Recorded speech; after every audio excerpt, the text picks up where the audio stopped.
क्या बताया था, आजम तेरे घटने घेरे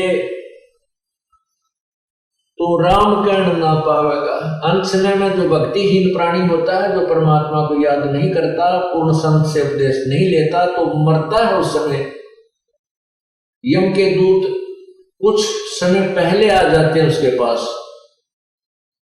और ये मनुष्य शरीर हमारा श्वासों से निर्धारित है, आयु जो हमारी श्वासों से निर्धारित है।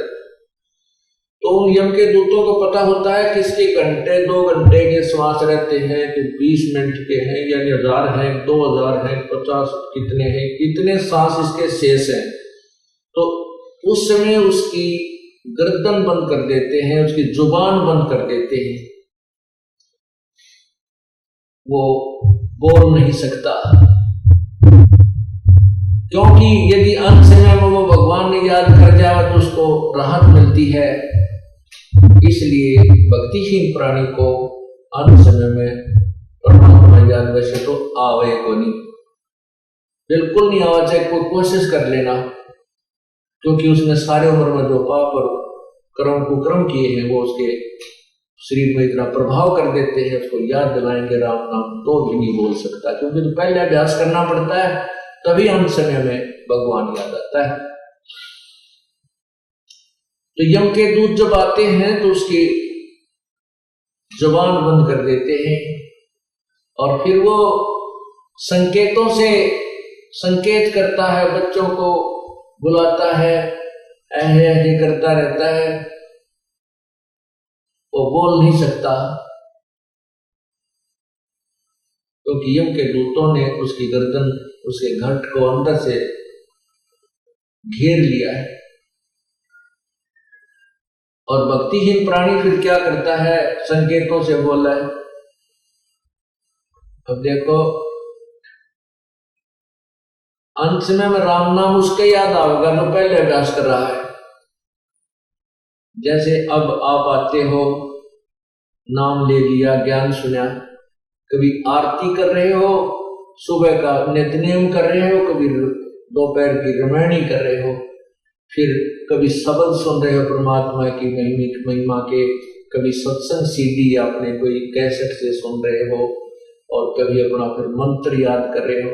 तो आपका अभ्यास बढ़ गया, आपको स्वप्न में भी भगवान याद रहेगा, रात में भी, दिन में भी, काम धंधे से फुर्सत मिलते ही परमात्मा याद आ जाता है। और जब आपकी मृत्यु होगी आपका ही भगवान याद आएगा फिर, क्योंकि अंत समय में जब हम भगवान को, क्योंकि गीता जी में लिखा है 8वें अध्याय के 13वें श्लोक में कि अर्जुन मेरा एक ओम मंत्र है, इसका अंतिम सांस तक, आखिरी सांस तक, मरते समय तक इसको याद करता हुआ शरीर छोड़कर जाएगा तो मेरे वाली गति को प्राप्त होगा। और 8वें अध्याय के 8 से लेकर 10 3 मंत्रों में ये कहा कि उस परमात्मा की भक्ति करता हुआ जो प्राणी अंतिम सांस तक उसकी भक्ति करता, शरीर छोड़कर जाता, तो उसको प्राप्त हो जाता है। और ये बिल्कुल सही है।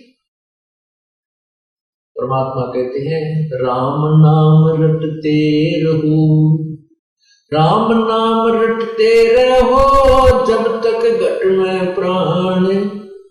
आखिरी सांस तक सभी ये सिमरण करना पड़ेगा, क्योंकि हमारा श्वास से सिमरण चलता है, वो सतनाम होता है, और उसका अंतिम सांस तक जाप करने से ही हम परमात्मा प्राप्त होते हैं। अंत समय में सांस सुमरण जब होगा जब हम पहले अभ्यास कर रहे होंगे। अब जैसे कोई दिन में केले बेच रहा रेडी पर, सारा दिन करता, ले लो 10 के 20, 10 के 20, 10 के 12 के 8, 12 के 8, बढ़िया। रात में फिर वो इतना रुके मारे सारी रात, ले लो 8 के 12, 12 के 8, 12 के 8। तो जैसा उसने दिन में अभ्यास किया ऐसा ही रात में। एक समय हम पढ़ा करते छोटे छोटे 5वीं 6वीं 4थी में, हमारा एक चाचा था दूसरे दादा का, वो बोल रहा था कि किसी के भी आकर रात में दिन में वही खाना खा लेता हुए सो जाया करता। वो बाजरे का रुखाला जाया करता, बाजरे का रुखाला जाते थे। चिड़िया बहुत परेशान करती हैं, बाजरे को खाती है, उनको सारा दिन रुखवाले ने ऐसा करना पड़ता, हर हर करनो को फटकना रखते थे, गोफिया वो छोड़ते थे, कुड़का आवाज लगाते थे, तो दिन में वो 1-2 महीने पक्का अभ्यास हो जाता हर करूंगा।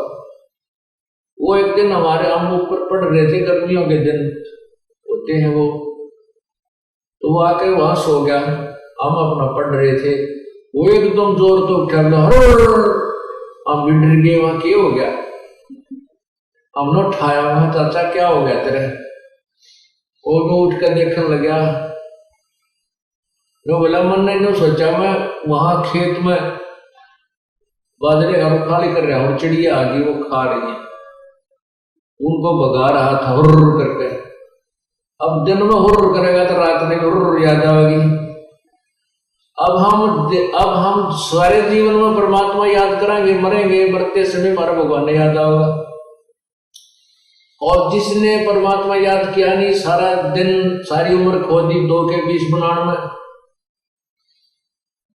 तो उसका समय परमात्मा याद नहीं आएगी, वही बातें वही कुमत याद आएगी।